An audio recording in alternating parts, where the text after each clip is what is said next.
صخر بن حرب رضي الله عنه في حديثه الطويل في قصة هرقل. Yeah, I remember this is a long story. We started ourselves. The third in this chapter. Yeah, the third one, 56. قال هرقل فماذا يأمركم. You know, this is a long hadith that happened in Sham when Herakl heard of Rasulullah sallallahu alayhi wa sallam, and he asked his people to bring him some of the people from Arab at the time of trade market, that people come from Mecca, from Medina, they go to trade in the north and they come back again and they buy things and they come down. So the trade was going on between people, nothing changed. Muslims and non-Muslims, they used to go there and buy, and even some of the gold, like the dinar was had the picture of I forgot the gold. The dinar was from the Romans, I believe, and the dirham was from the Persian or the opposite, and they had their own kings stamped in, and they used to do the money. So Muslims are not making the money, but that has its value. The value is there. Like here, they replace this with paper, and they cover it by gold. They keep the gold and they give you the paper, and the paper is like ta'ahud. It's an obligation to pay you so much gold if you bring it back. And then they cancelled that cover just 30-40 years ago, in the 70s I believe, that they cancelled that gold cover.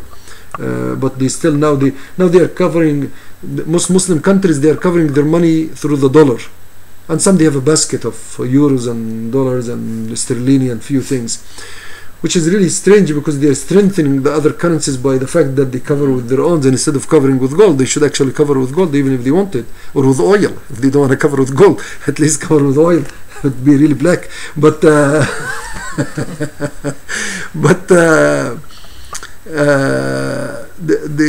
so the trade was going on, and the Rasul would have those the money of others and their kings' faces on it, and so sometimes we get too sticky ourselves here, and we talk in different ways, but you can see a lot more simplicity even at that time, that we did not have that. And I hope we can ourselves today try to have a little bit more independence in the way we run our things, which is causing Egypt and many other of the new countries lots of problems to have. They call it hard currency cover to protect their economy, and their economy can collapse any time if this is if some of this support is withdrawn, and actually they have to borrow money in order to keep this going, and this is very bad. But at this time, with this trade going on, and Herakl heard of Rasulullah sallallahu alaihi wasallam, and he received actually the letter to ask him for coming. I don't believe that time, which is Abo Sofian, it was before opening of Mecca. So it's possible also that Rasulullah did send letters, but if I remember correctly, he started sending all the letters after opening of Mecca. So, but it means that Herakl has heard about Rasulullah sallallahu alaihi wasallam by that time, and he sent out his people to find somebody from Mecca that knows Rasulullah to bring them. So they went out and they collected some 10, 15, whatever dozen people, among them Abo Sofian ibn Harb. So he put Abo Sofian in front of him and he said to them, he said, who is among you the big man and the leaders and the known among his tribes? So they said, this man, Abo Sofian. So he put him, he said, you sit here. He said, all of you sit behind him. He said, I'm going to ask him questions. If he lies, you tell me. And that was very interesting. Actually, Abo Sofian said, he actually answered all truthful. He said, by Allah, I wanted to lie to him. Now he's saying this when he was a Muslim. He says, I wanted to actually lie to him, but I was worried to look bad in the eyes of my companion, of my friends. And not that they would say he's a liar or something, but he said, but I said all the truth. So what did he say? قال هرقل. Among the questions he took it, he's made a very short thing. The story was long. We went through the story in the Sirah, right? We covered this very well. He says, قال هرقل فماذا يأمركم? What does he order you?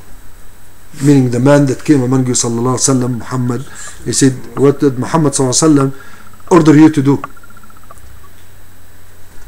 قال أبو سفيان قلت, I said, يقول اعبدوا الله وحده لا تشركوا به شيئا. Worship Allah alone, do not take partner with him. واتركوا ما يقول آباؤكم, and leave what your fathers, your parents do say. ويأمرنا بالصلاة, and he orders us to pray. والعفاف, and to be honorable, to stay away from all bad things. Iffa, which is Iffa and Karama, is part of honor, part of respect, dignity, to be dignified, not to والصلة, and to connect with one another, to connect صلة الرحم, صلة, you know, all the صلة. It's just to connect with the kinship, to connect with families and so on. متفق عليه. This is agreed upon. At least that part he relates to as agreed upon. Of course, the story as narrated by Abo Sofian radiallahu anh is very, very clear and quite interesting. This hadith was narrated by Bukhari, and the end of the book Bid al-Wahy, the beginning of Wahy, and in the book of Salah, and in different other like chapters. Book is a chapter, and in different other chapters, and in Sahih Muslim, in Kitab al-Jihad, the chapter of Jihad, باب كتاب النبي صلى الله عليه وسلم إلى هرقل يدعوه للإسلام, under the book of the letter of Rasulullah صلى الله عليه وسلم sending to Herakl to invite him to Islam. So it's possible that it happened after he sent it's possible that he sent to Herakl before the opening of Mecca. There is a very good possibility that he did that, Rasulullah صلى الله عليه وسلم, which would really be very, very special action. Imagine within all this, within people fighting him from everywhere, and it's probably after the battle of Khandaq, because he said after this we will go to them, they will not come to us. So it's probably the confidence came after that. That's it. That's the end of being attacked.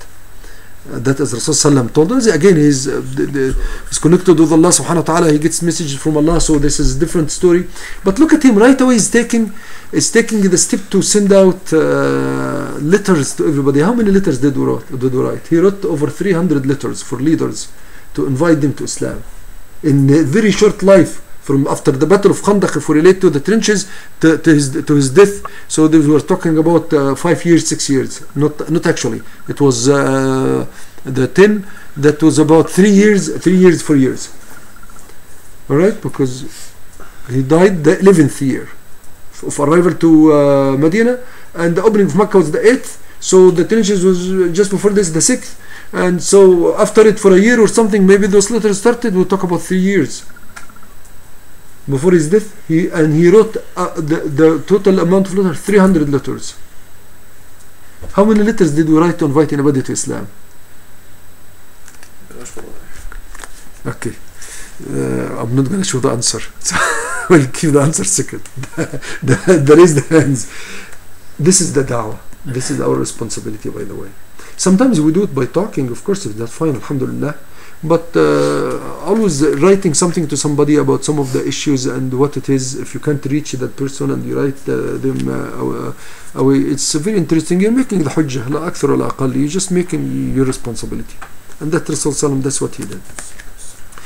His letters were brief, nice, collecting most of what is needed. Were really beautiful letters. So this was part of them. So they say, هرقل بكسر الهاء وفتح الراء وسكون القاف هو ملك الروم, was the king of Rome, ولقبه قيصر, and his title is the Caesar.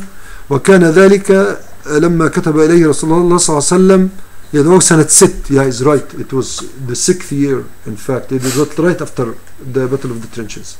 So that's right after it. He did it. So that 4 years.